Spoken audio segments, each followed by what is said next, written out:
Ang NTF-ELCA hinimok ang mga kandidato na huwag maging biktima ng extortion ng makakaliwang grupo. Si Brigada Cath Austria sa detalye, ibrigada mo! Brigada!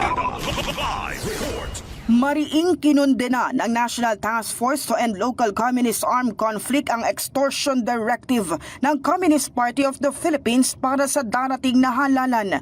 Ayon sa NTF-ELCAC, walang katotohanan ang pahayag ng CPP na layunin nilang ipagtanggol ang karapatan at interes ng mamamayan.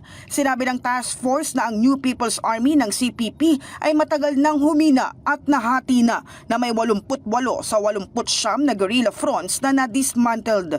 Ang grupo anilang ito na dating kinakatakutan ngayon ay wala ng kakayahang maghasik ng takot at ang kanilang operasyon ay limitado lamang sa social media at propaganda.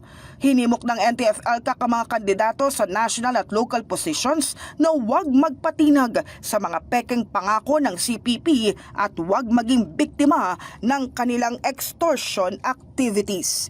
In the heart of changing lives, ako si Brigada Cath Austria ng 105.1 Brigada News of Manila, the Music and News Authority.